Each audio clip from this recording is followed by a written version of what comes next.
topics which I've discussed and also the topics.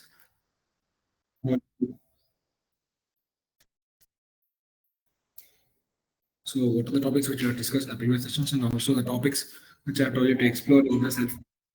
So, I want you all to recollect them and type some messages in the chat. I can identify that whatever the topics which you all remember and you don't remember.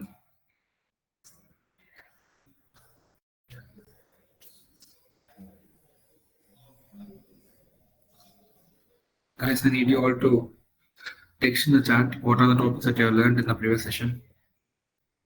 What are the topics you remember and what are the topics you find difficulty to remember. So we'll do the session in about few minutes, but in the meanwhile, I want you all to text in the chat box, not the chat button. I want you all to text in the chat regarding the previous topics what you have learned.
Yeah, it is compulsory to get 75% attendance, Shivam.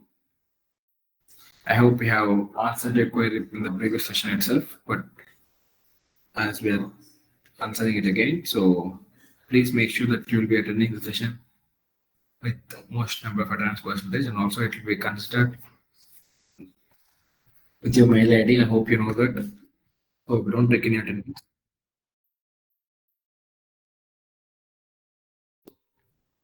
So you can just count the sessions, how many sessions you're having, and do some more math. So if you're doing this, you can count it as one. So if you are attending the session and out of how many sessions you're having, please make it plus one and do the math with percent. So you get the attendance, how many percentage you'll be having.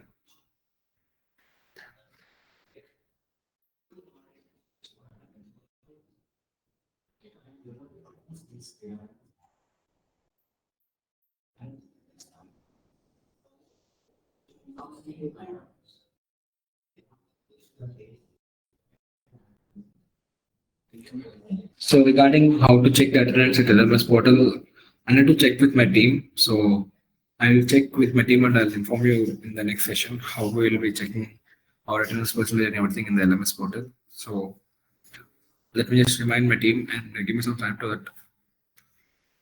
I will answer your query within no time.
So guys, ask your friends to join the session so that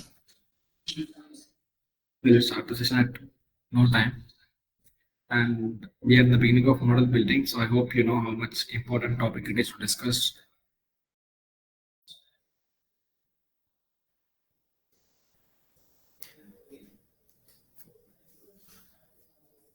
And I want your responses in the chat. What are the topics which I discussed in the previous session?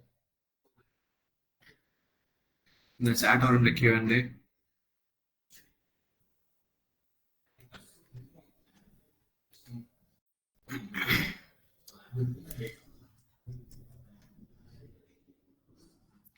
So I hope you all understood that. I need some responses in the chat regarding what are the topics which I've learned in the previous session. Okay. So in the previous session, we have discussed something regarding data pre-processing. So in this data pre-processing, what are the topics we have discussed and what are the modules we did perform, and also the topics which I told you to like learn in this self-paced learning. So if you remember anything from this, please text in the chat or Q&A so that we'll go with the pace of whatever the learning you're doing, and also I will cover the topics which you find it is hard to remember.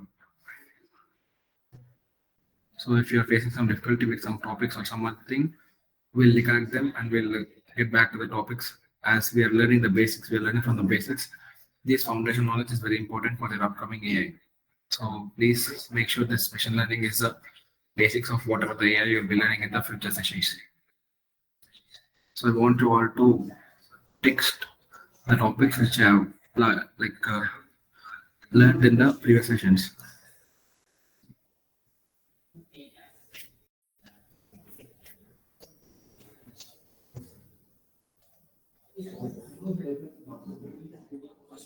And I hope my voice is clear to everyone. Please give me some confirmation about that.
Guys, give me some response in the Q&A and chat. We will not be taking the section forward until I have some response in the chat. Shubham Ghosh, Samrat Harini, and I can see some of the participants message in the chat. So until now, I have texted something. So I want to text what are the topics related to the previous sessions. So only if the session is engaging, then we can continue.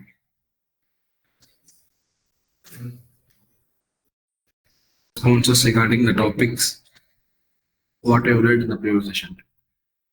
Okay, this is on a serious note that is good. But I'll get to response, but even though I'm not getting any response from you guys, so I can share with that one thing. Only when I get some response from you all starting the topics which I learned in the previous session, then we'll be continuing the session.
Okay, we'll start the session.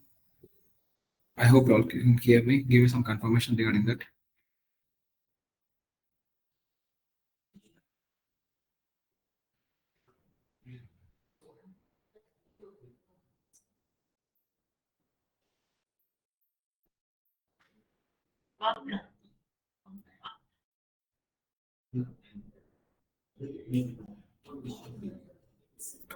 Give me some confirmation in text format, not in by emojis.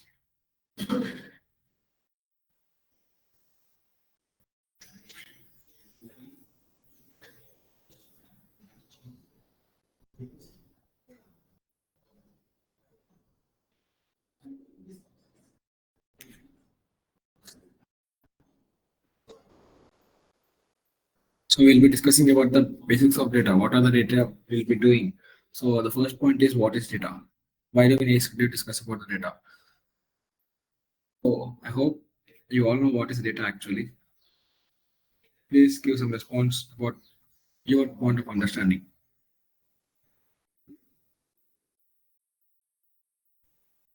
So everyone has a point of understanding what is data. So please type something in the chat box. What do you think about the data?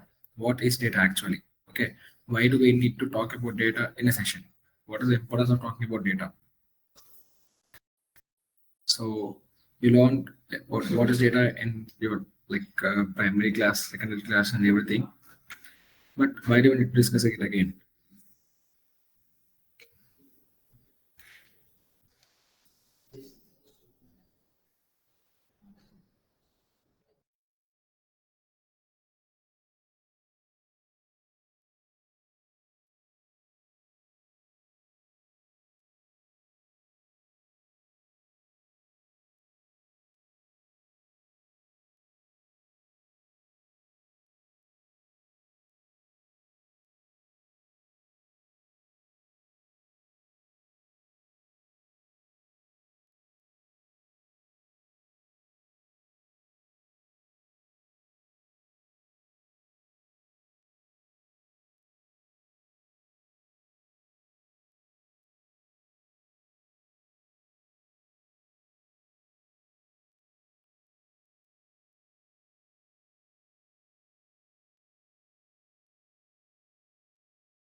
Guys, I need some response. What do you understand about the data?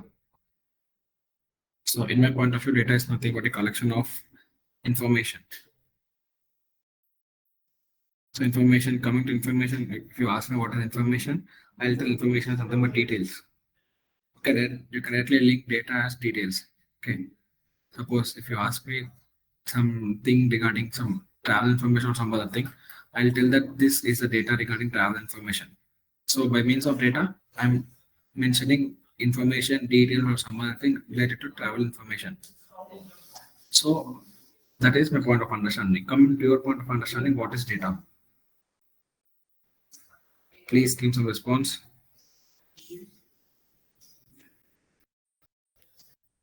What is data, everyone?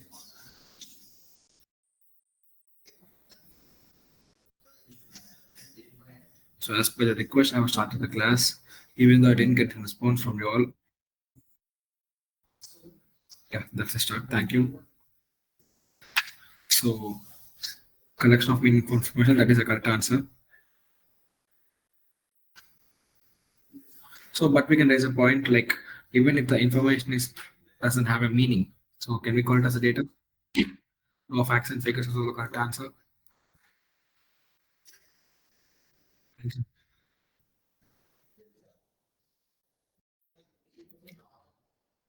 So I need some more responses like this.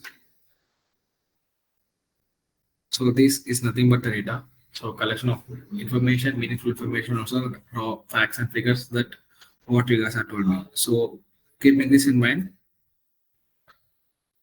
So this is what data actually. Okay, this is what data. As one some of you told that raw facts and figures. So this data is nothing but facts and figures. So if you tell something, so give me a second.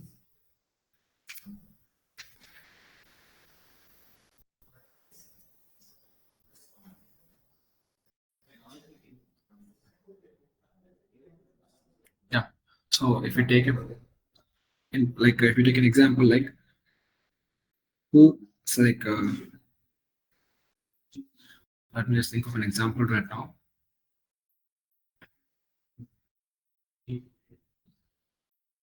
So who or what is the name of the person who first set his foot on the moon? Okay, who is the first person to set his foot on the moon? That is the question I will be asking. So what is the answer from your side? So you might tell that Neil Armstrong. Neil Armstrong is the first human who set foot in the moon. So that is what facts. So what are the facts we'll be discussing? It is called as data. Okay, these facts will be of two types. One is a truthful fact and untruthful fact. So these facts will be considered as data. I hope you understood this point. So every fact, whatever you're discussing, this fact comes under data. So if it is a truthful information, Earth is in a round. This is a fact. If you say that Earth is not round, even though it's considered as data, but it is not a fact. And coming to fact, it means it is of categorical or alphabetical data. But coming to numerical, so this is called as figures. So what are the figures we are having? Suppose, let's say, assume that what is the economy of India? So that is coming out of figures. What is the economy? That is of a random GDP or some other thing. So this random GDP is the help of figures. So if you ask me what is the army strength of India, what is the military strength of India? So that we need to evaluate with the help of metrics for every country. And after evaluating every country, we will get to know what that where India stands in the global organization. So at global standards, where India stands, that we will be getting know by evaluating every country's data and everything. So that is what facts and figures is. Facts are nothing but the data, which is of meaningful information. Okay, raw facts. I hope you know understood this one. Raw facts are nothing but the meaningful information. Figures consist of the numerical data. So data is, you can also call it as information that will make you to understand more, even more better. So the session which we're having. So this session what we're having is also comes under data.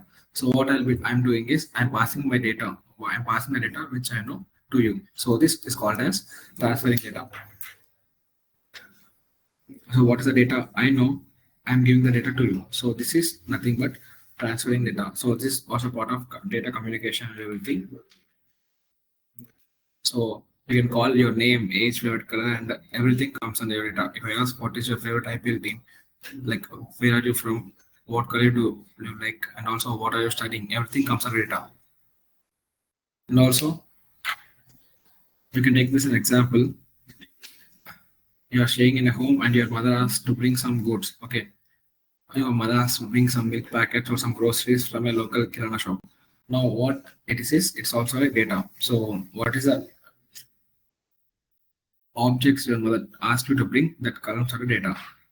So if it is dairy products, if it is meat, if it is groceries, or if it is some other kitchen utensils, kitchen accessories, everything comes under data. Okay. I hope you understood this thing.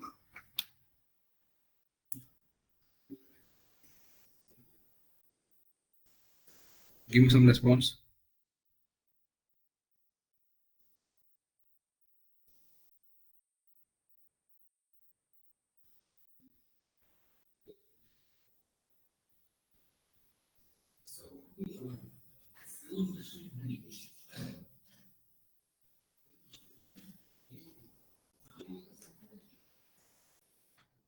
So when you imagine Excel or a CSV file, we'll be having rows and columns. Not only Excel, whenever you take a table, when you're having tabular data, we'll be having rows and columns. Rows consist of the entire information of a single entity.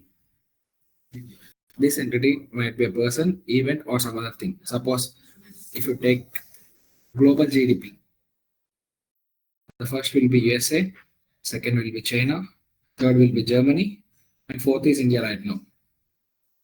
I hope you know this point that India overtook Japan in the overall GDP. So this GDP is calculated with various factors, not just only the annual income a country is making and per person, per capital income what a person is having. So we'll be having multiple columns for redefining this GDP. Okay, not just on one column we are taking that this country is powerful, this country is having more GDP. We'll be having multiple columns to predict some values. Okay, on what are the values you're performing. And then you need to have some average and everything. And after that, you'll be having the GDP calculated. So the first thing is, what are the rows we are having? These rows are nothing but the entity. Okay, this row represents the entity of a. So let's take another example. You're studying in a college, and in this college, you can find your marks and everything. Okay, right? So if you go to a mark sheet, in the top, it represents SEM1, SEM2, SEM3, SEM4. Okay, this SEM1, SEM2, SEM3, SEM4 are nothing but the columns. Okay, these columns will give you some detailed information about the data what we're having. Like, imagine this thing as we are discussing the rows and columns. Suppose you are studying. So let's take an example of name Surya. So Surya is row number 1. Virat is row number 2. Shreyas is row number 3. And let's take some other attributes. Okay. So now I'll be taking the examples of subjects: maths, physics, chemistry, history, and English. So what are the marks these students got? We'll be naming them. Okay, suppose we have got 100 in every subject. Now we have got 100 in 3 subjects, that is maths, physics, and chemistry, and got 90 in the rest 2 subjects. And also Shreya's got 100 in every subject. Now, whenever I ask you about a specific detail, like what is the average score of each student? Now, what you'll be doing is you'll be taking each common. So you'll be taking this each column attributes. Okay, suppose for maths, what is the marks? What is the marks for physics, chemistry? Like what are the subjects we're having, history and English? So for every column marks, we'll be taking the average and we'll be performing some calculations. So now we'll be performing some calculations based upon the column and row. Okay. So remember one thing, what are the columns we'll be having? This column is used to specify the data for a specific entity. So if I ask what is the marks of Virat, I can say the overall marks. Okay. So out of 500, he scored some 480 or 490. Okay. But if I ask a specific mark of a specific subject, like what is the marks of Virat in a specific subject called English, then you need to go for this English column. Okay. Then you need to go for this English column. And in this English column, you'll be finding the marks of Virat. That is what these columns will do. These columns will divide the entire entity into multiple parts. If you ask me what is the marks, I'll tell simply 480. But if I want the marks to be in detail, I want the in detail analysis or I want the in detail information about the one particular thing. I want to know in detail analysis of Virat's history. Okay. So if you take an example of this IPL and everything, so what are the players we're having and everything? If you want to know in detail analysis, you need some columns. These columns will divide a row into multiple segments where each segment tells you something. This something is called as data. And coming to rows, this was nothing but a certain event, a person, a certain thing. Okay, consider this row as an entity. Then this column is divided the entity into more specific information. Please show this point.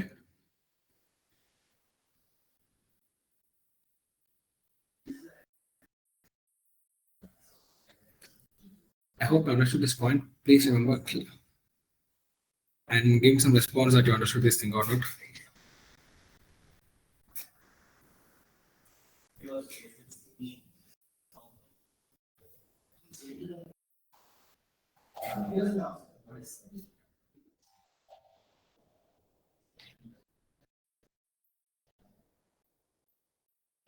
So now we are getting into the types of data. So now until now we have understood what is data. So data is nothing but raw facts and figures. Okay, so please note these points. I didn't know that you noted something or not until now, but I want you to note the points because from this next step, we'll be learning how a model is being built and what are the topics will be required to build a model. Okay, so in the upcoming session, that is the next session, I will take a live example. Okay, I will take a live data and I will take this data set to perform some model. So in this class, we'll be learning some linear regression, multilinear regression. So we'll be discussing the topics of data and regression. After that, we'll be discussing about, in the next class, we'll be discussing about the model. So how this model performs and everything.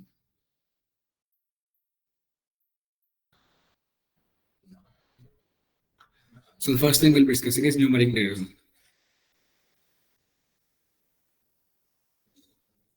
So I hope you know this difference, that is we'll be having numerical data. In this numerical, we'll be having two things, discrete and continuous.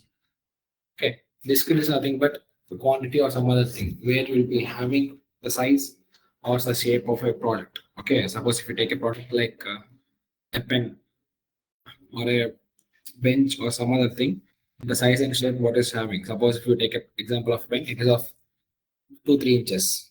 Okay, or it might be 4-5 inches. This 4-5 inches is the discrete values.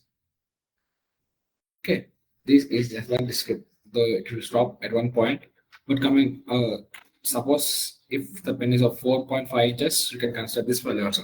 But coming to this ranges, that is a continuous value. That is your height, pocket, money, and everything. Okay, I hope you understood this thing. So what are the discrete values are there? We can count the discrete values. We can measure it and we can count that thing. But coming to continuous, these are countable, but these countable values are not particular things. Okay. So what are the values we'll be having? As for the example, you can take the height example. Okay. So in the height example, you can take that average height in India decides from 5 to 6'3" in a male category. Okay. So now this thing. So what are the thing we'll be having? 5 to 6'3". If you want to count this thing, 5'2", 5'3", 5'4", 5'6", 5'7", it is harder to count. Okay. So if you take the categorical information like what is the percentage or what is the ratio of male to female ratio in India. Okay, now that you can see as 60:4. That means for every 6 males, we're having 4 females. So this is some countable information. So discrete values will give the countable information, while coming to continuous, we'll be having some values that will be measuring. Okay, so these measurable values will be considered as continuous variable. So these continuous values will be in a kind of other situation where you'll be having the measure between multiple variables. So based upon the attributes, you'll be measuring what is the count and everything. So I hope you understood this thing. What is the difference between discrete and continuous? Discrete is nothing but discontinuous value, the countable variables which we'll be having. That means the values which the variables which are of individual types. Okay, so we can count by looking at the variable. Suppose if I ask how many methods are there in the class, we'll be using discrete variables, that is countable numbers. But coming to continuous, okay, I'll be asking this continuous in a situation where what is the area of the building. So if I ask this what is the area of a building, this comes under continuous. But coming to the discrete, if I ask what is the count of benches in a class, then you'll be having the count with the help of discrete. So in types of data, in numerical, we'll be having discrete and continuous. One is countable and one is not countable. Okay, one is measurable, one is countable. So remember one thing, measurable comes under continuous, countable comes under discrete. So please remember this thing, measurable comes under continuous and countable comes under discrete. To come to this next thing, so types of data in numerical is discrete and continuous. But coming to types of data in categorical, we'll be having nominal and ordinal. Excuse me for a second, guys.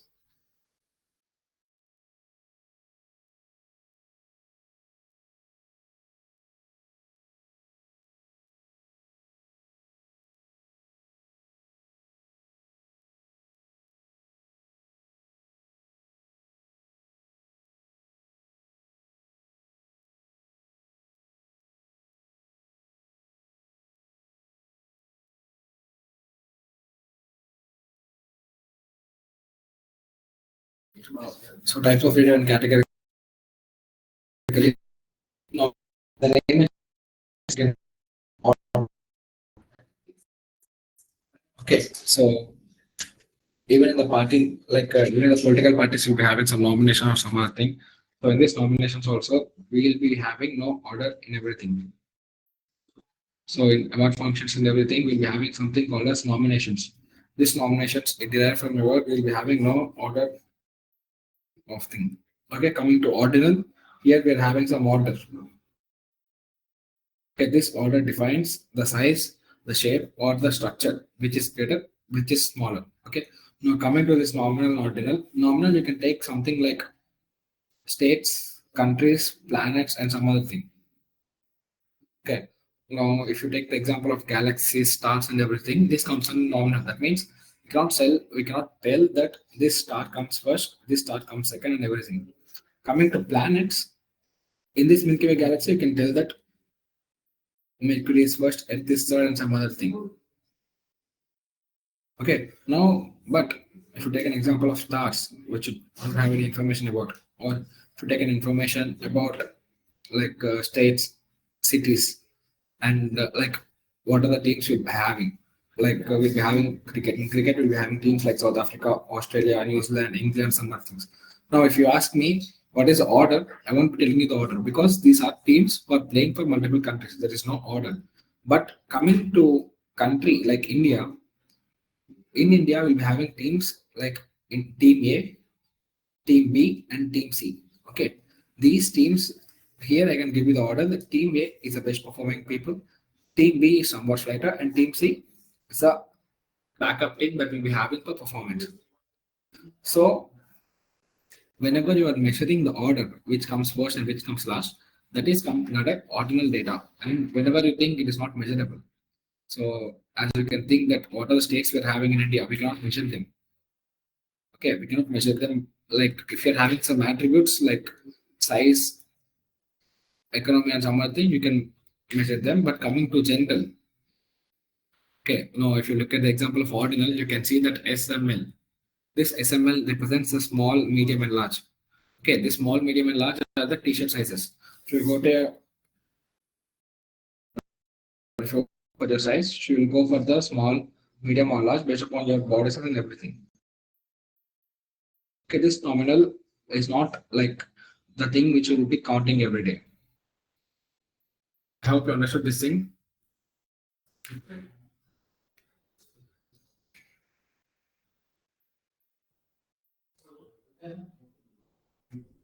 Some responses appreciated. If you are having any doubts regarding this nominal, ordinal, and also this categorical and numerical, like history data, please give us some information that you didn't understand.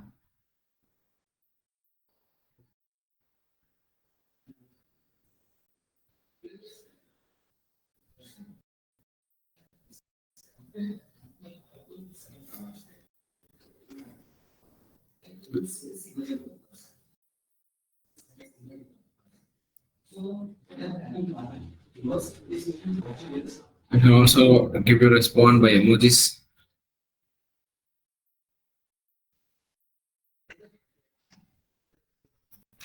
So until now we are discussing about nominal, ordinal, continuous and discrete, and also what is data and everything.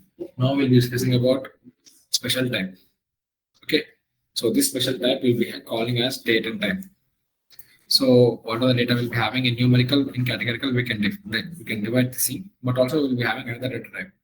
This data type is called as date and time.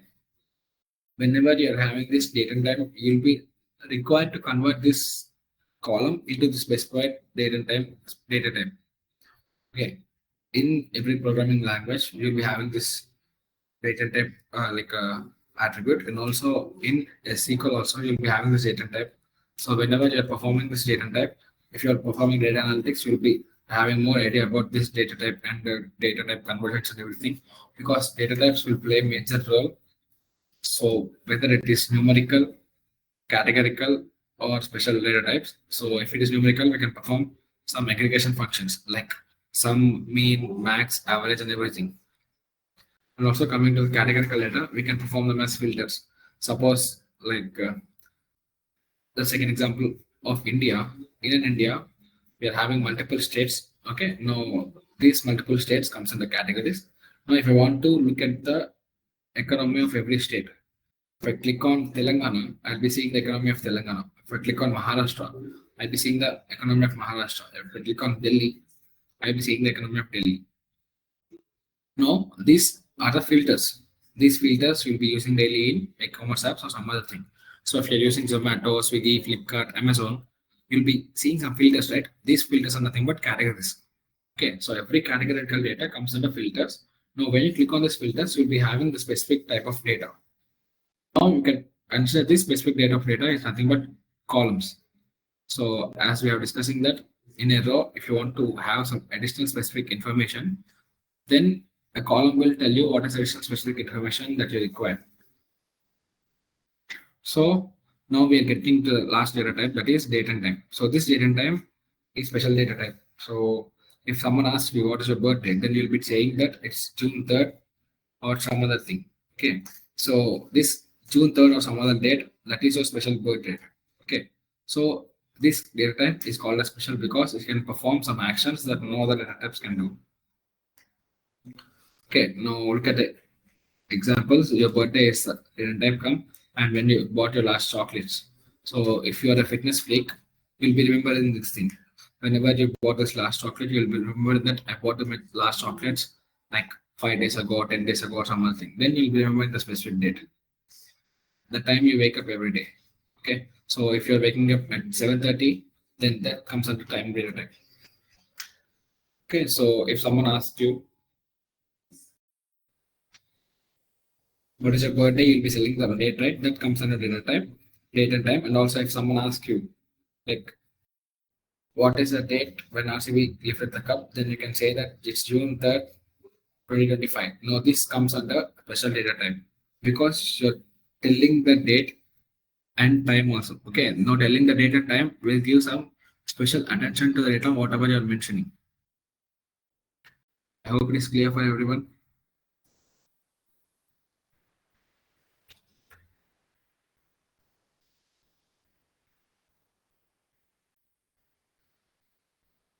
Some response, guys.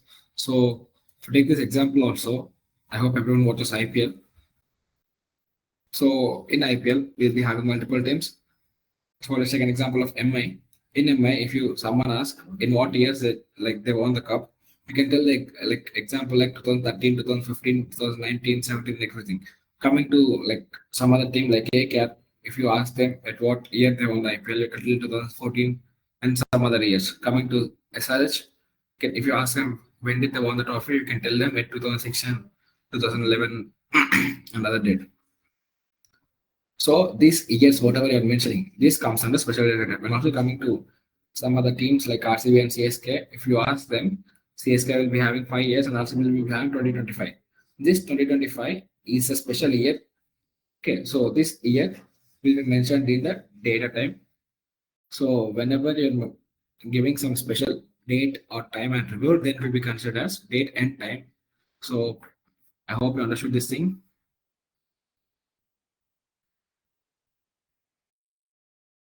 Give me some response.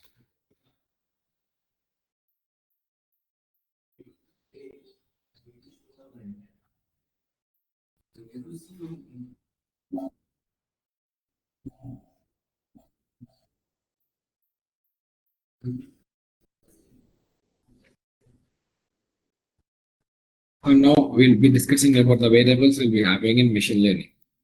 We'll be having two most seen variables, that is x and y. So these variables we'll be seeing in every machine learning and mathematical problem. So this x and y, okay. You'll be having x and y in every problem. So remember one thing, x is the independent variable, y is equal to dependent variable. I hope you remember this formula called as y is equal to mx plus c. How many guys remember this formula? Give me some reply that did you remember this y is equal to mx plus c formula? I learned this thing in my childhood. So someone says that remember. So apart from them, no worries if you don't remember. Until before learning machine learning, also I don't remember this formula.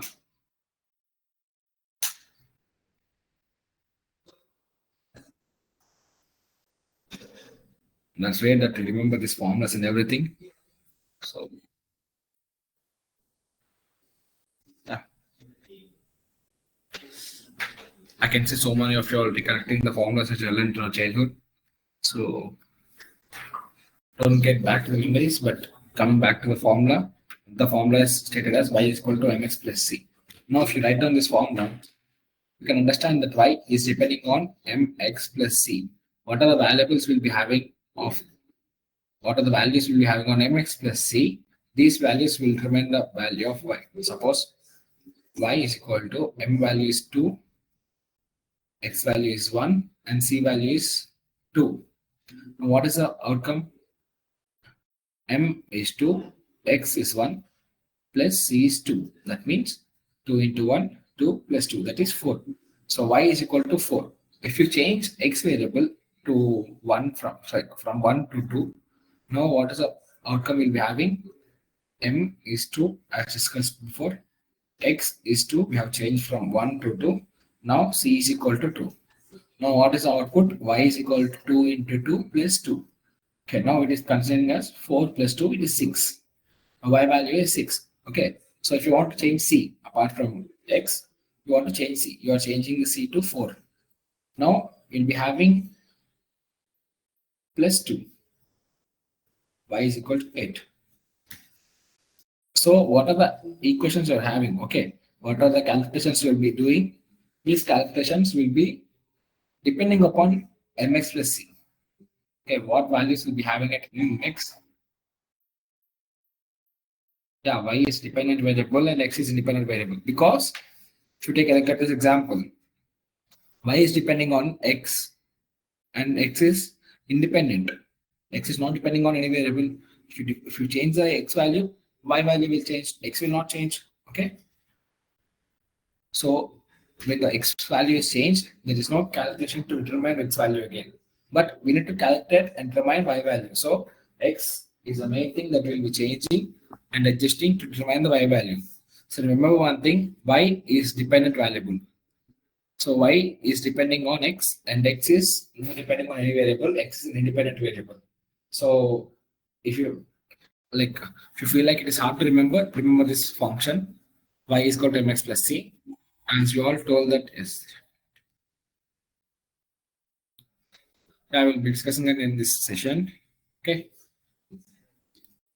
So now y is equal to considered as target variable. Okay, remember this thing. And x is considered as feature variable. Now, if you ask me what is feature, these features are nothing but data points. Okay, these features are nothing but data points that will define a column. Suppose if we are taking an example where we define India's GDP, this feature is nothing but per capita income. Okay, this per capita income is a feature which will define India's GDP and also it will differentiate between India's country and Japan's country. Okay, so this features is an important thing that will help you to get the y variable. Okay, so y is depending on mx plus c, right? In the example which you have taken. So this y is a target variable, x is the feature variable which we need to determine. So by looking at the table and also by analysis, we need to find out what variable is the best for x value. So as we select an x value, x will determine what is the best outcome for y. Okay.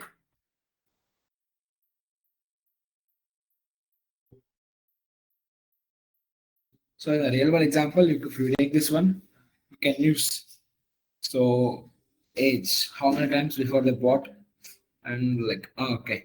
So what is the goal? Predict if a customer will buy again. Okay. So like let's take an example that we are a company of Amazon. We are working in Amazon company, and how will X and Y work in your scenario? Okay, you are working in Amazon, and now you will understand why X and Y will work for your company's use case. So, what is the first attribute? What did you bought? What did you bought with the money? And also, the next thing is how many times you bought before. So, third thing, average amount spent. The first thing, which product you like. So, these are the X variables. This will determine the Y. Okay. These are the X variables. It will determine the Y. Now, if you look at the equation of Y is determining the f of x1, x2, x3, and x4. So if you try to figure out y, so figure out the value of x, then we can easily find out the value of y. Okay. So now, if you take the example of what did they bought with the product, okay, and also which product they liked. So based on this, we can predict that will they buy this again or not. Okay. If you like shoes very much, then it's more likely to buy shoes from Amazon again. Okay, now if you like some comics or other books, now if you buy from Amazon, if you show them interest in comics and books, then they will surely recommend comics and books other time because they think you like this comics and books. So if they think that you like a comics and books again, it's more likely that a customer will buy the product again from Amazon. So that is a real life example. That is a real life use case what Amazon or other emotional companies will use this thing. So now we'll be learning about supervised, unsupervised, and reinforcement. So we have already learned this thing. So let me just skip the tension and break the point. Okay. Supervised is nothing but you'll be having a mentor to train the data. So what is that mentor? Y and X. Okay, now you'll be having Y and X to determine what is what. Okay, so you'll be having inputs, that is X, and you'll be having Y, that is correct answer. So based upon this thing, you'll be training the data. Like if you want to determine what is a horse and what is a human, I'll be training my model with horse and human images, and I want the model to determine what is human and what is horse. Now you can take the features, that is what is the features that is differentiating between human and other things. That is, as per the previous example of GDP, we need to consider some columns. Okay, per capita income, population, and everything. So these features will be different from one country to another country. So just like that, these features, whatever we are taking, they must be different from one entity to another entity. Now here the entities are human and horse. Okay. Now here the entities are human and horse. If you take the example of human and horse, what are the features may it be? Guys, give me some response. Suppose if you want to differentiate between human and horse, what is the differences you'll be finding in human and horse? Okay, what is the difference you'll be having in human and horse? Yes, that's a correct answer. They'll be having 4 legs. Horse will have 4 legs, but coming to human, he'll be having 2 hands and 2 legs. And coming to the body structure, that is also a major difference. Coming to hair, they'll be having hair all over their body and they'll be having a tail. That is one of the major difference. Okay, and apart from that, any other difference?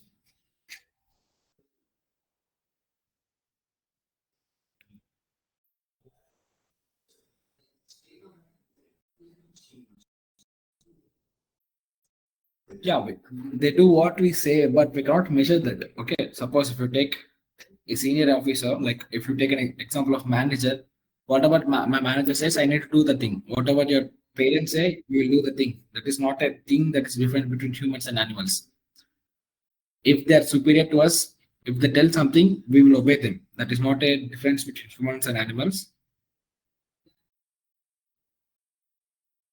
So that is one other brilliant example. Yes, humans have eyes in front of the head and horse and on side. So let's take these features.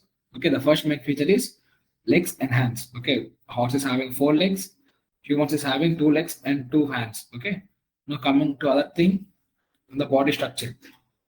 Okay, the body structure is different from entire human. Human is having a vertical, human step is like vertical line where you'll be having hands and legs aligned to a single line. But coming to horse, you'll be having a rectangular kind of thing.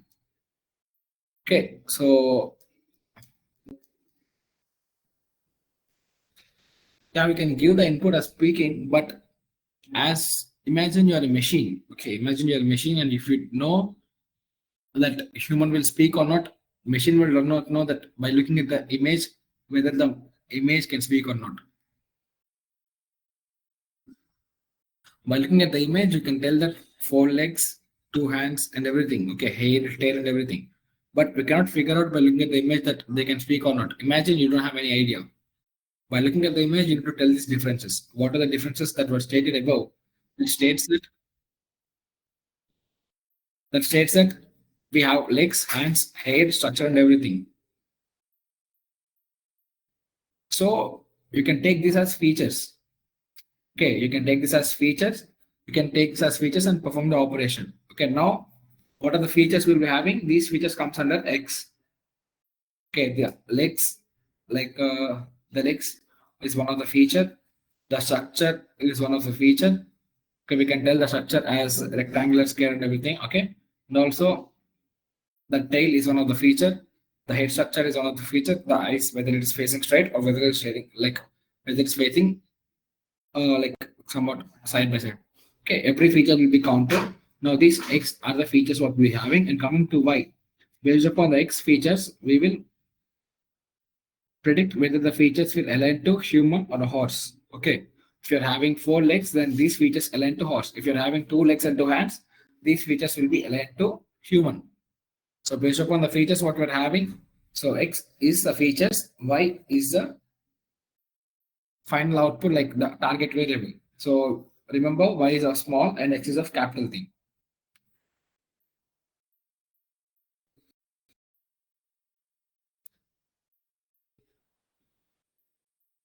So like understand this thing, how models learn and predict.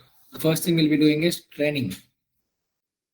We have discussed already this in the life cycle of machine learning. Okay, let's just recap the situation. The first thing we'll be doing is training. So we'll be training with the data X plus Y, what is X plus Y and everything. After we'll be training, like what after training with the equations and everything, we'll be predicting.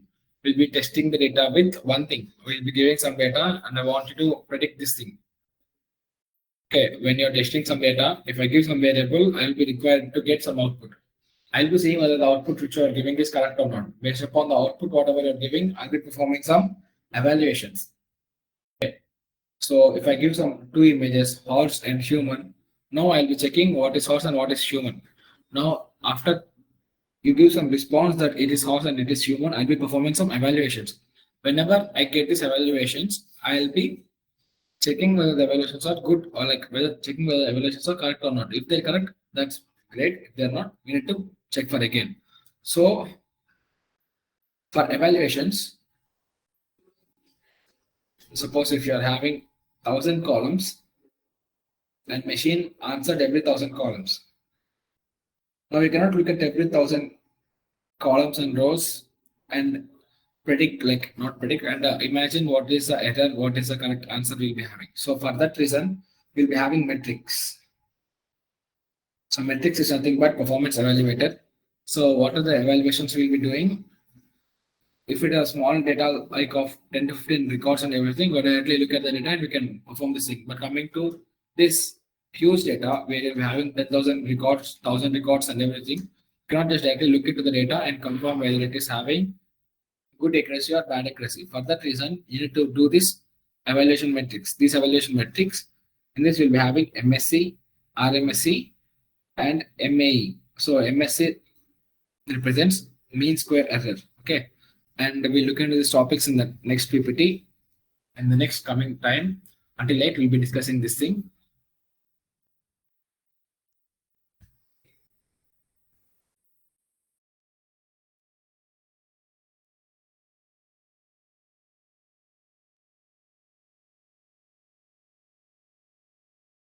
So coming to this RMSE, that means root mean square error. What is the thing we should be performing with MSE, mean square error? Just by placing a root over it, that makes it root mean square error. Coming to the last thing, that is MAE, mean absolute error. Okay, that means mean absolute error will give the absolute error what we're having between the predicted value and the actual value. Suppose what are the actual values we'll be having. Let's say an example of two things like the house prediction, house cost prediction and everything. Suppose we're predicting the house price for the next 5 years. Suppose you bought a house for 10 lakhs. Okay, no house, innovators were getting for 10 lakhs. Let's take an example of 30 to 40 lakhs. We bought house for 40 lakhs. Over the road of 5 years, let's imagine what is the house price will become. Okay, now if you bought the house for 40 lakhs, I'll take an example of the house price will become around 80 to 90 lakhs. Okay, this is my estimation. But what is the previous data that we'll be having? So based upon the previous data, that I got to know that if you bought a house for 40 lakhs, the house price value has gone to 1.2 CR. Okay, that is the actual return. Now what the difference I'll be having? It's around 30 to 40 lakhs of difference that I estimated less value. So everything like this comes by using the evaluation metrics. So what is the actual data? What is the predicted value? And how much difference I'll be having with predicted value and actual data? That difference I can get with this mean square error and root mean square error. Okay, so we'll be discussing with the mathematical equations in this session only. Don't worry about this thing. And coming to the next topic. So until now, we have learned that what are the features we'll be having. So based upon the features, like how to define between horse and human, we'll be having features like 4 legs, 2 hands, and everything, right? So based upon this thing, we can classify whether it is horse or human. That is supervised algorithm. We'll be having X and Y. But coming to this unsupervised, you won't be having an X, Y. Okay. In unsupervised, you don't have any X and Y. Machine will find some patterns. So coming to the example of human and horse, what the machine will do is machine will identify the patterns. You won't give this 4 legs, 2 hands, and everything. In supervised algorithm, you need to define well before that human will have 2 hands, 2 legs, horse will have 4 legs, horse will have a tail, horse will have different body structure than humans, and everything you will define them. Okay, you will define well before you are training the model. Well before the model will start training itself, you will define these things. You will tell to the model well before it starts training. But coming to this unsupervised, you are not present to tell this thing. Okay, remember this thing. In supervised, you are there to tell this thing, but in unsupervised, there is no one to tell the model that if it is horse, it will have 4 legs. If it is human, it will have 2 legs. Now, what we'll do, this unsupervised learning. Sorry, guys. Let me check with the message.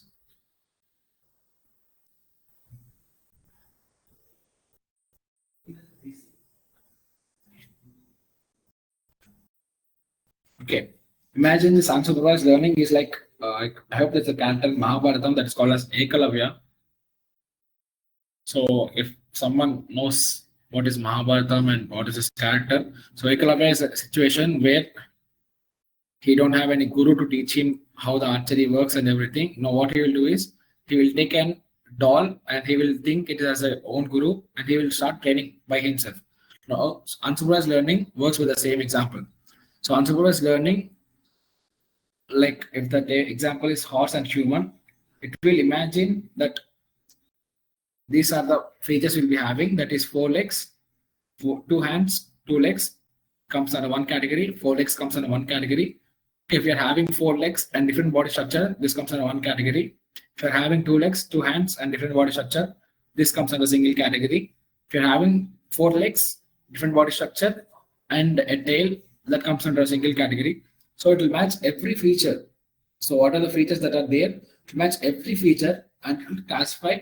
But in the end, after classifying, it will not give a name that it is horse or it is human, because we are not telling it is horse or it is human. Okay, it will only classify.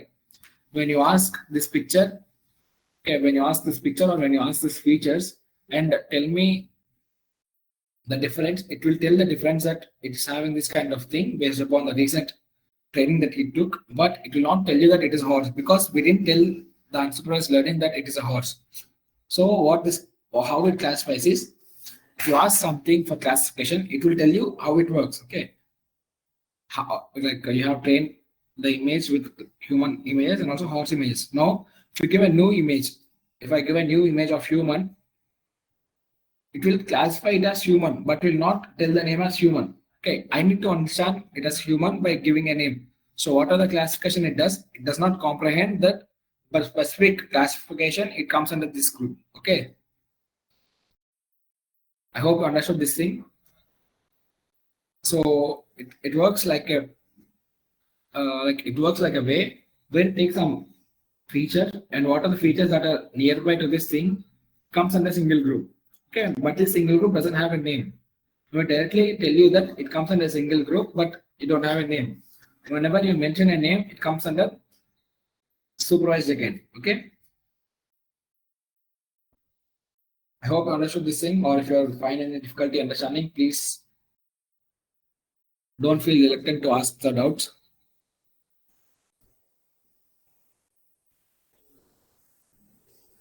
Did you understand this topic regarding how unsupervised works? So how unsupervised works is,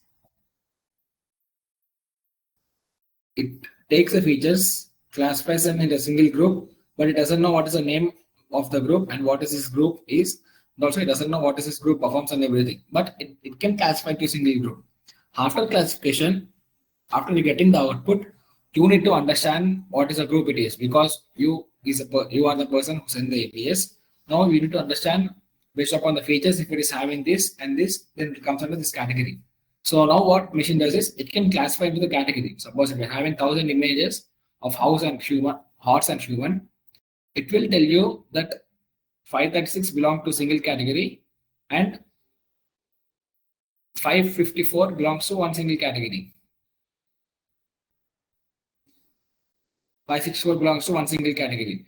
Now, this one single category, like defining 536 into one category, 564 into another single category, it can perform, but based upon the patterns it will perform, but it won't tell you that what is this 536 images are and what is this 564 images are. Okay.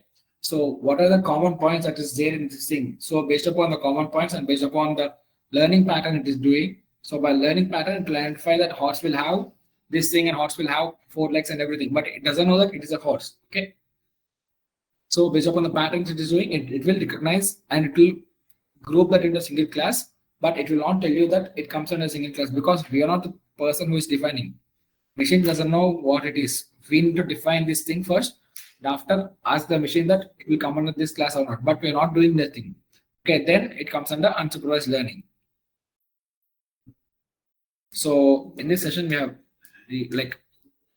have revised these things. What is data? The data is facts and figures. What are the facts and figures which are learning and sharing the information, that is called as data. And in types, we'll be having numbers, categories, and time. In numbers, we'll be having discrete and continuous. In categories, we'll be having ordinal and nominal. In time, we'll be having a special data type called as date and time. Suppose if someone asks what is the specific date where RCB lifted the trophy, first trophy, then you can say the date as 3rd June 2025. Okay. Now this date comes under time data type. Okay. Now coming to the rows and columns, rows comes under observations, columns under features.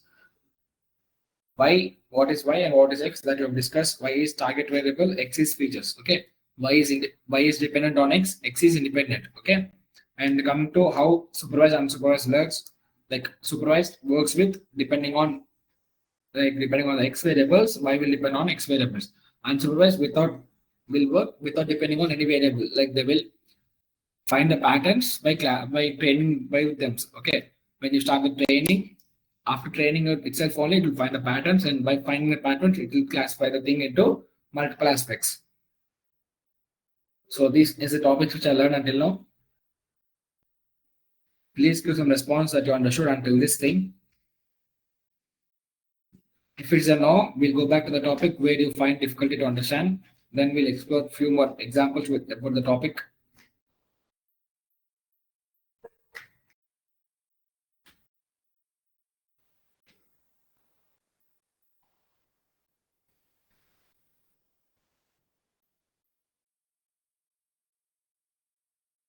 I need some more responses to understand that you guys have understood this topic. So imagine myself as a supervised algorithm. Imagine I am a supervised algorithm. Okay. So if I'm a supervised algorithm, I need to have 2 categories. It is yes or no. Based upon the responses, I will categorize them into yes or no.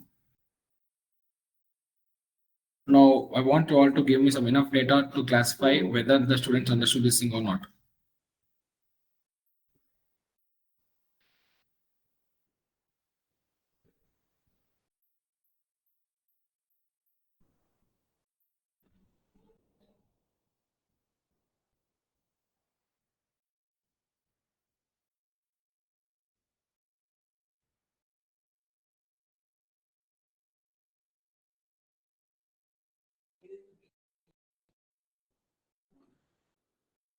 Okay, we'll take a break for 5 minutes, and after 5 minutes, we'll discuss the topic about regression. Okay, we'll complete this regression topic in today's class, and in the upcoming class, we'll discuss about classification.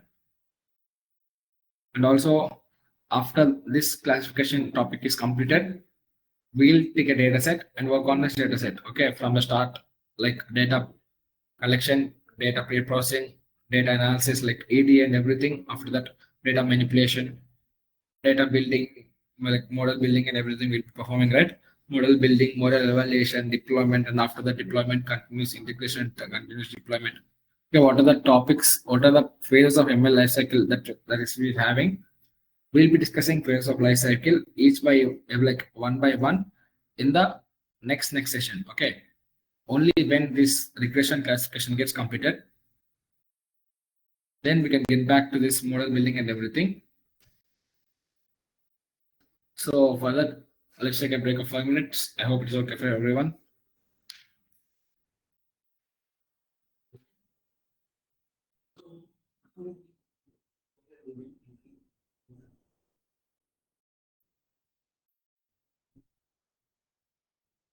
It's okay, right? I'm going to ask you some technical questions. Give me some response.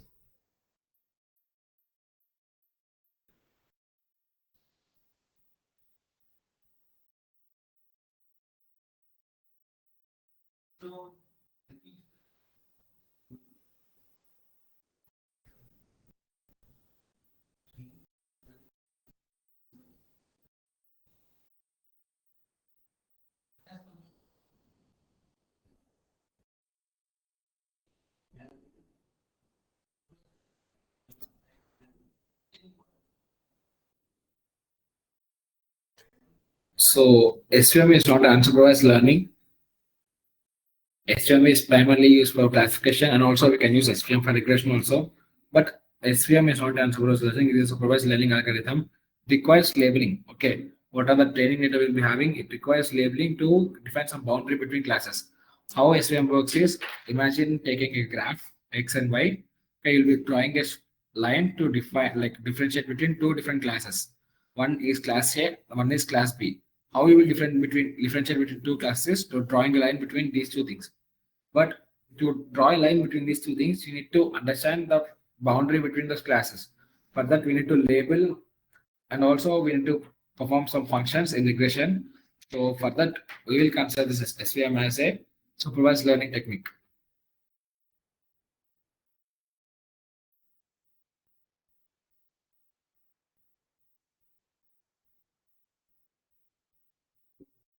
Take a break for 5 minutes, drink some water, and get back.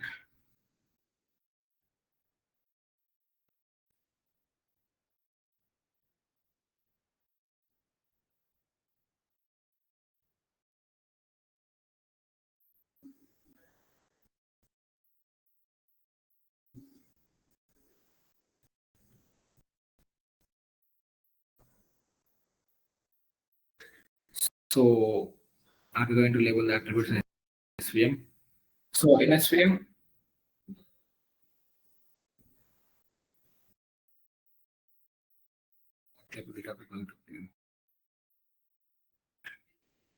suppose if you take an example, like if you take an example of tree length or some other thing, or not the tree length.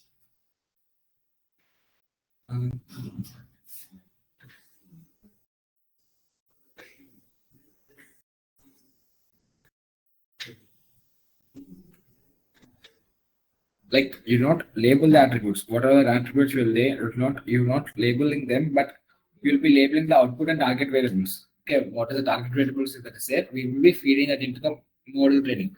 So in supervised, you'll be having y is equal to mx plus c. That means you'll be defining y well before you're training the model. So just like that, you'll be defining some target variable well before you're labeling, like you're labeling the target output and everything.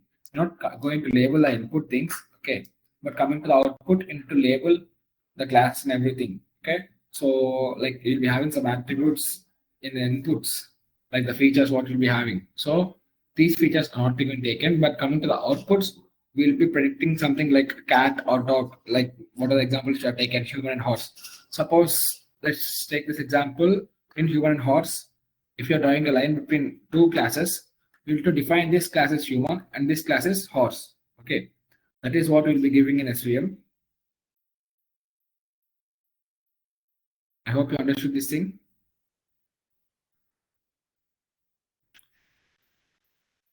So what we'll be doing is we will label the training output data. Input data what is having while training, you will be labeling them that it is horse, it is human, but you do not label the input features. These input features are not normal attributes that will be used to train the model. Okay, you don't need to label or even without labeling also, you can understand that if you're having this value, that means it comes in of hits. Okay, I hope you understood this. Okay, we'll take a break of 5 minutes and we'll get back to the session again. Drink some water, have some snack, and come again.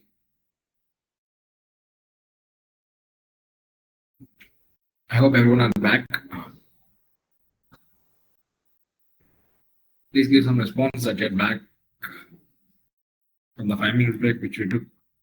That was taking longer than expected.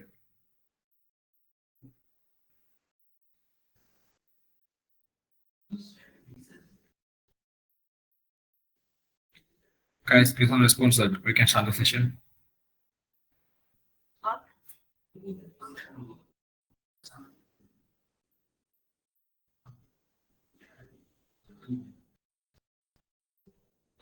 Everyone, some response would be helpful.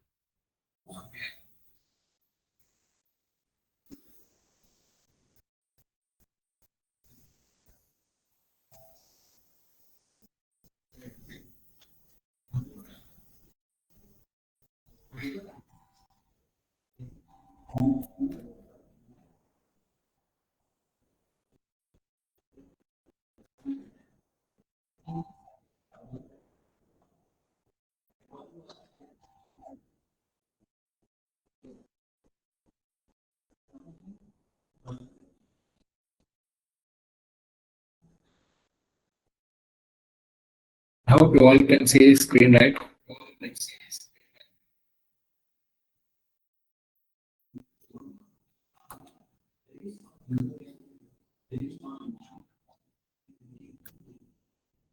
So we'll be performing the next operation, that is learning regression.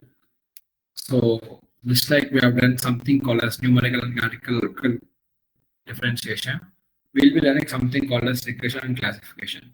In regression, we'll be learning about something we'll be having continuous variables. Okay. Suppose if you're having discrete, that comes under classification. But if you're having continuous variables, that comes under regression.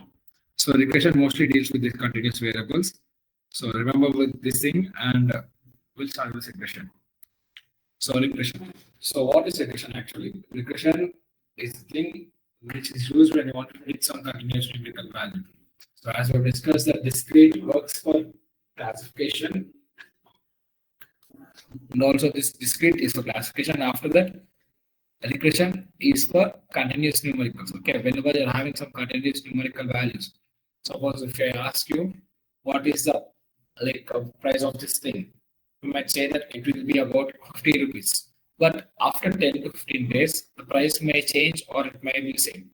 Okay, based upon the demand, it can change or it cannot change. So if I ask you to guess the price after 2 years, okay, if I ask you to guess the price of gold after 2 years, what you'll be doing is you'll be taking the previous data. After taking the previous data, you'll be performing some mathematical equations and you'll be finding the answer. So what is the mathematical equation that is we're having? We'll be discussing in this session. So these are examples of what regression is. So in regression, we'll be having what is the price of highs. Okay. What is the price of a house and how this price of house is calculated? Okay, how many times a student will score in an exam? Okay, suppose if you're having a student's exam marks, what is the exam marks and what is the average? We'll be getting the equation with this thing, and also what is the temperature we'll be having for tomorrow and day after tomorrow. So based upon this today's data and also climatic changes what you're observing, we can predict the value. We can predict the continuous value, whether the temperature might be 34.2 degrees or 33.5 degrees or some other thing. And also the final example, predicting sales figures for the next quarter. This is one of the main use case of regression. Whenever regression is used, regression is mostly used for these kinds of scenarios where we'll be predicting the sales or the market value or some other thing for the next upcoming year. Okay. So this is called as the introducing linear regression. So linear regression is a powerful regression technique. In regression, you'll be having multiple models. So as I've discussed regarding SVM, SVM will be having support vector machine regression. For decision tree, we'll be having decision tree regressor. For every algorithm, we'll be having regressors. Okay. So SVM regressor, like a decision tree regressor, and also we'll be having multiple algorithms. But just coming to this thing, we'll be having a main algorithm called as linear regression. This linear regression is the main algorithm that is behind the regression mathematical equations. Okay. This is mostly used for the predicting numbers based upon the relations between data. What is the correlations between X? What is the correlation between multiple variables, multiple features we are having based upon the correlation? We will be predicting the data. Okay.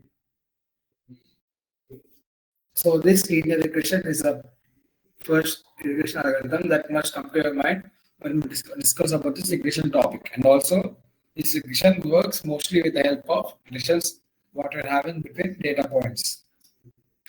So we'll be having two things. What is simple linear regression and another one is multiple linear regression.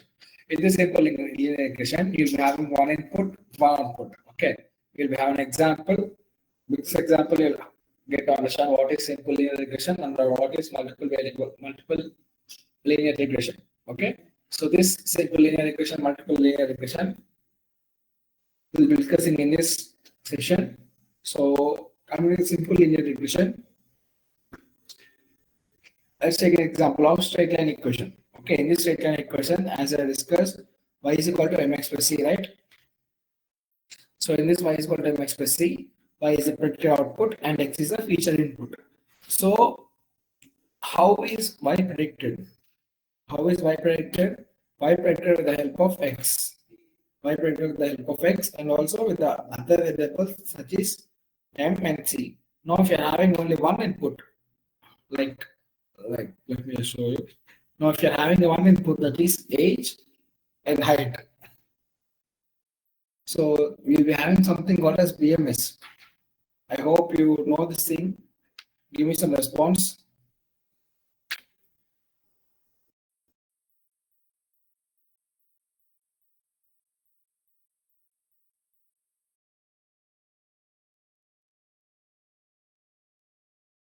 Give me some response regarding this BMS. Do you know this thing?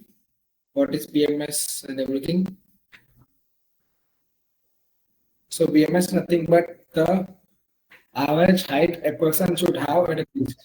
Suppose if your age is 22, you need to have an suppose if your age is 22 and your weight is this much, you need to have a height of around 178 centimeters or 175 centimeters.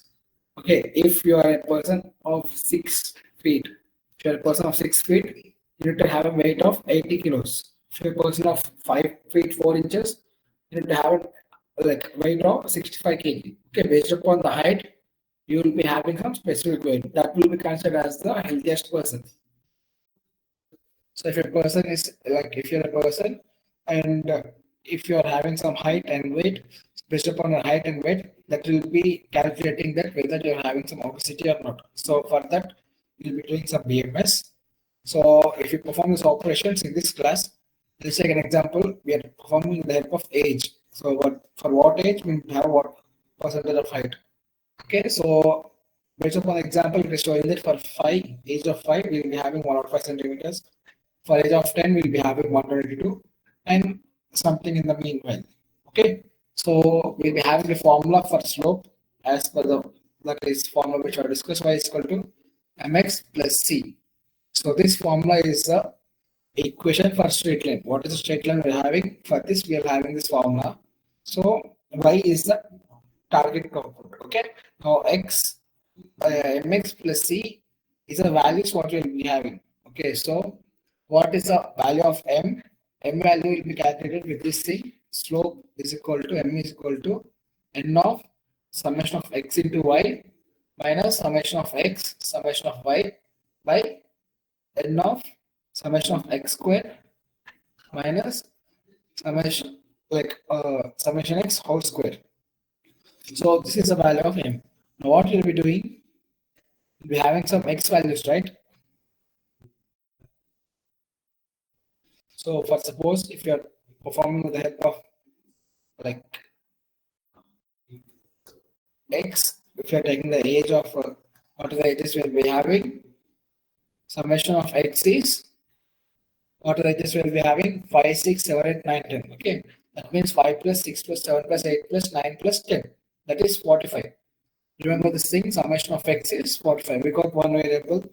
Summation of y, 108, 105, 112, 115, 118, 122. Okay. Now we got these two things. Summation of x, summation of y, and also after that summation of x whole square also we got this thing.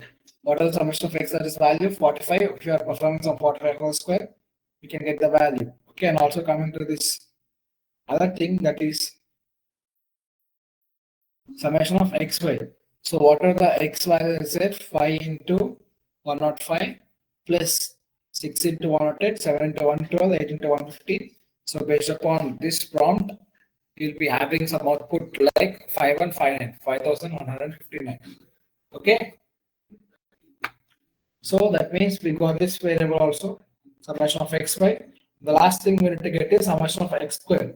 For every variable of square, we need to get the output, that is 355. Now we got this thing. Summation of xy is 355.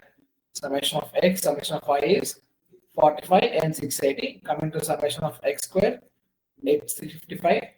Also summation of x whole square is, that means summation of x 45 whole square is 2025. Okay. Now what is the value of n? N is nothing but the total values what we are having. Suppose we are having 5, 6, 7, 8. That means 4 variables. The 4 values. Then the n will become 4. We are having 6 values here. That means n will become 6. Now look at this, 6 of x into y, that is this one. And also summation of x, summation of y by summation of x square minus summation of x whole square. To perform some mathematical equations, we will be getting some value that is 3.37. Okay. Now performing the same thing for C, summation of y, summation of x square minus summation of x, summation of xy by n of summation of x square minus summation of x whole square. So performing the same operation, you'll be getting some output like 88.05. Now you got these two values. Y is equal to m, that is 3.37. X, okay, plus C is 88.05. So based upon the data what you're having of 6, okay, these 6 attributes. So based upon the 6 attributes data whatever we're having, we got this equation, that is y is equal to 3.37 of x plus 88.05. Now I want to predict the age of 20. So suppose if my age is 20, I want to know what is the desired height, what is the like average height I will be having. So now what we'll be doing is y is equal to 3.37 into 20 plus 88.05. Okay. Now 20 into 3.37 is, just do the math.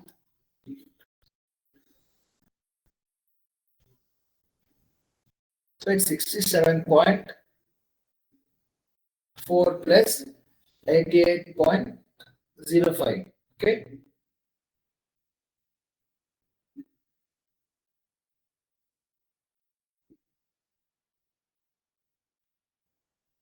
Now it states that with the age of 20, you need to have an ideal height of 155.45 centimeters.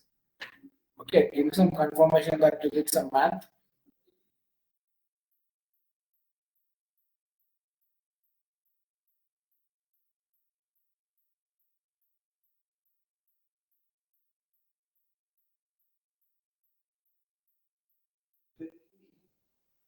So in this example, they took the example of 11. So in the example which I took the example of 20.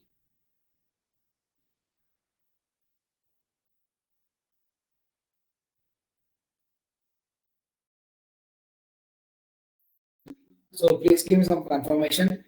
Do the example with 20. Okay. So in place of 11, keep it 20 and tell me what is the average height we are getting.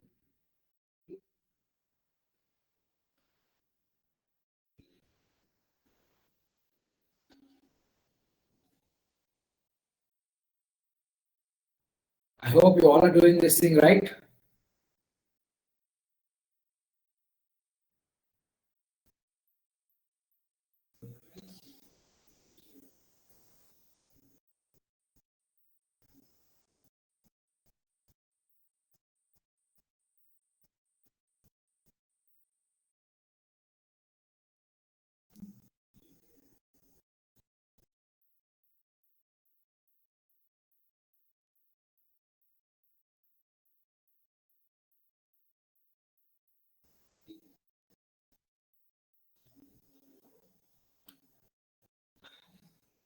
So, Ash, what is the topic which you want me to repeat? Whether it is from the starting or is it from the middle of this equation?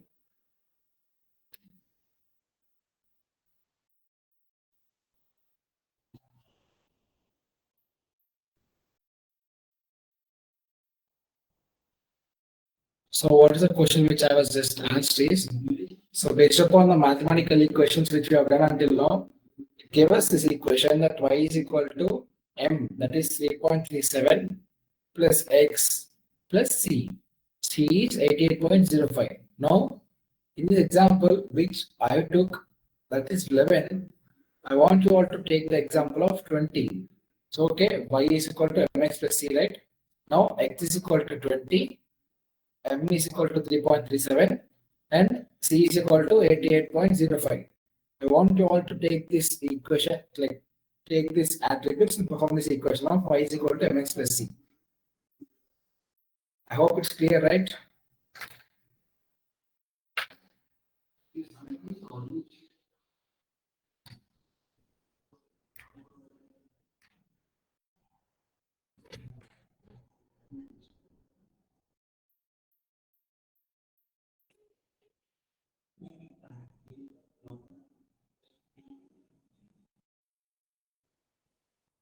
Apart from yes, I need some other responses. Yes, thank you for the responses today.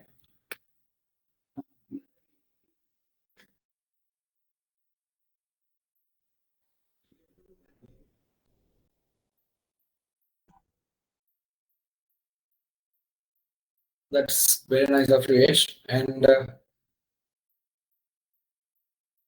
I think you got to know how linear regression algorithm works. Okay, so this is not just linear regression; it is simple linear regression. Sorry, it is simpler linear regression. In this simple linear regression, you can see that we are having only one attribute. This one attribute, that is input, age is input, and height is output. Okay, we are having one input and one output that comes under this simple linear regression.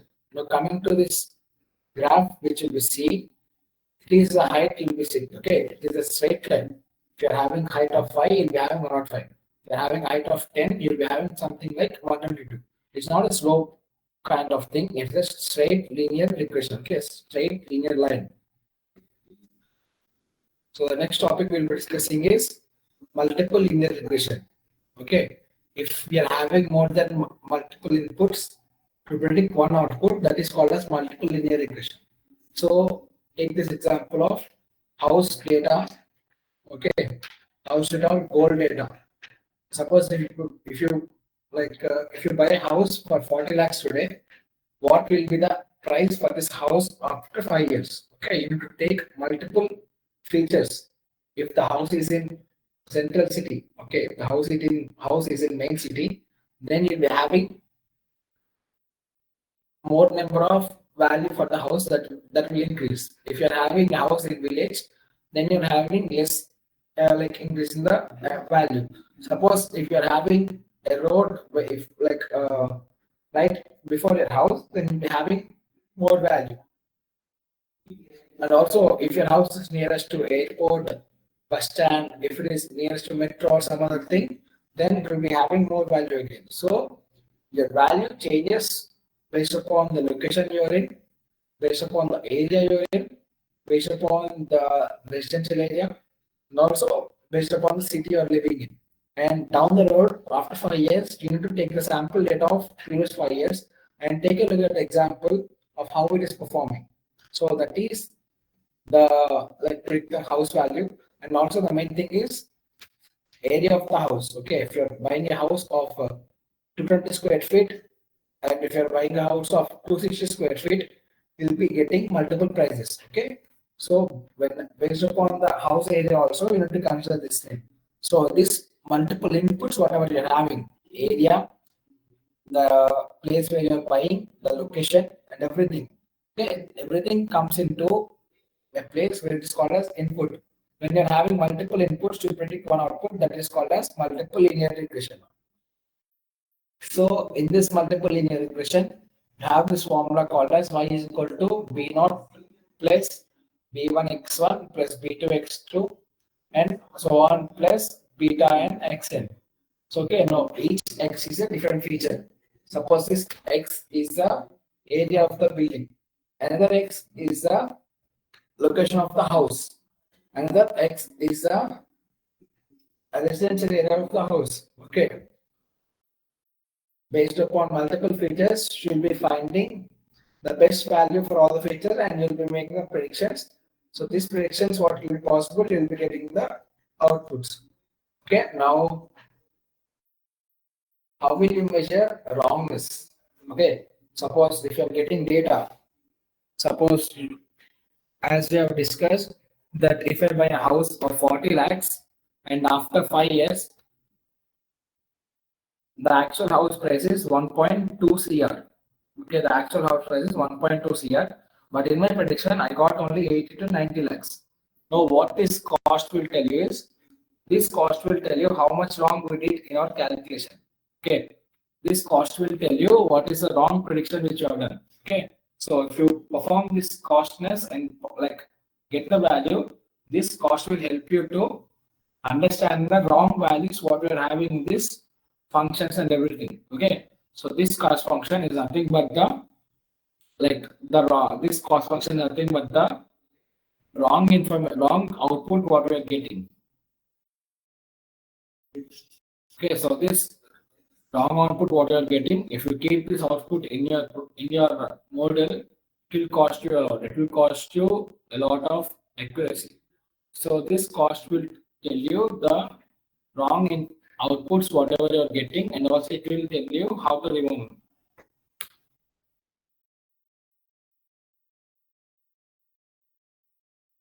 So error. I hope you all understand what is an error. This error is nothing but the main difference between actual value and the predicted value. So if the actual value is 1.2 share, I have predicted it is as 80 to 90 lakhs. Okay, that is the error. The error margin will be getting that with multiple metrics. This metrics that are mean square error, root mean square error, and mean absolute error. Okay. Now coming to this cost function, we have discussed cost is nothing but the evaluation metric that is used to find the wrongness. Okay. This evaluation metric that is used to find the wrongness in the data what we have predicted.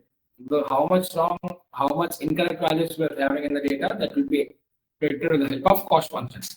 So after performing this cost functions, you'll be getting to know how much errors you're having in your predicted output. So if you take this example of mean square error, this mean square error, the function is, it takes all the predicted values and all the actual values. Suppose takes the thing called as 1 by n of summation of n, where I is equal to 1, and also yi minus y cap I whole square. Here yi is actual value, y cap I is predicted value. What are the actual value is there? From that we are minusing the predicted value. Suppose if we are getting this 1.2 CR and we are getting 80 lakhs, now it is 120 minus 80. That means we are having a error value of 40 if you are like multiplying with square, and also if you are performing the function of 1 by n. Here 1 by n represents the number of values we are having in this. Suppose if you are taking the data, so in the previous thing, if you look at this age, we are having the n value as 6.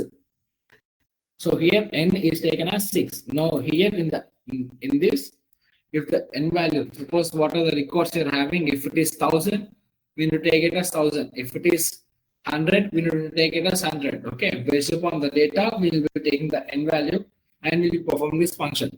What are the function we will be performing? If you perform a root over this thing, it will tell you the mean square error.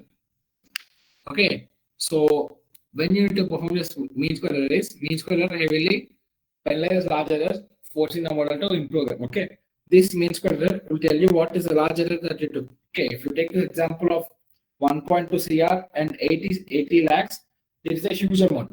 You're having a huge amount difference. That is, you are having a 40 lakhs difference. So that is a huge error that we have made, and this mean square error tells us to how to. So this tells us to what is the thing we will need to perform the next to reduce this error. That is the thing.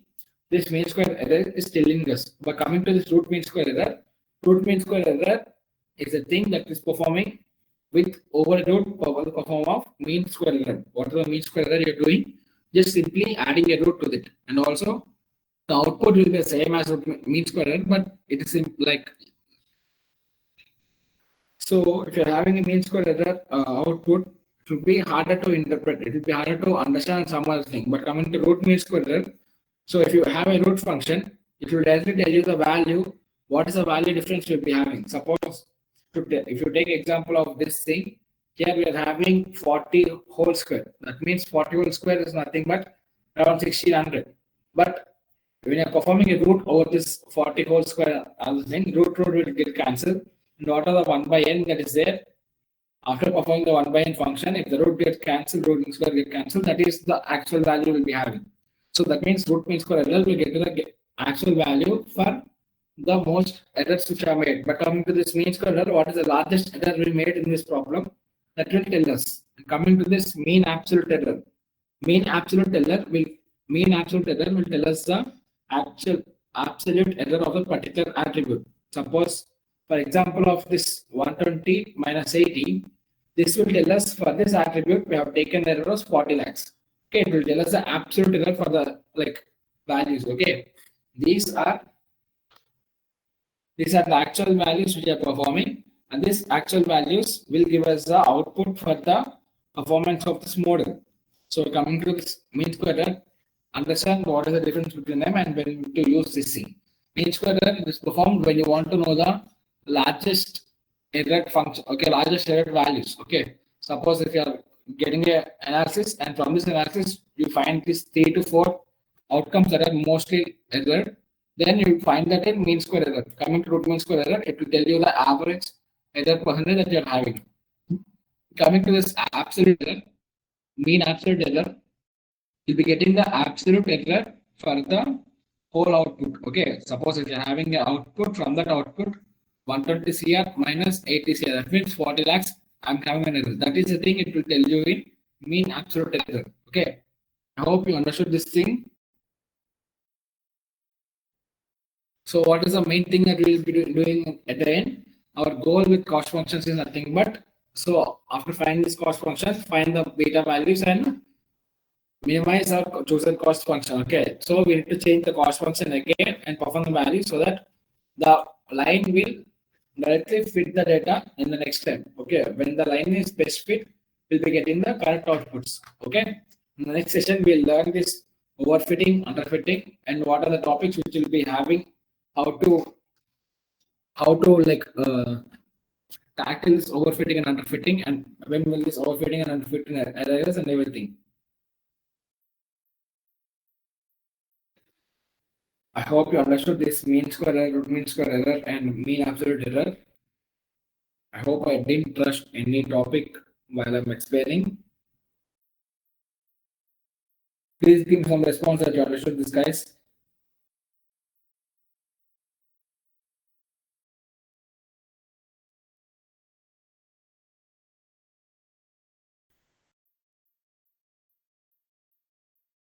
So yes, you become my favorite student right now, but apart from this, I need some more responses.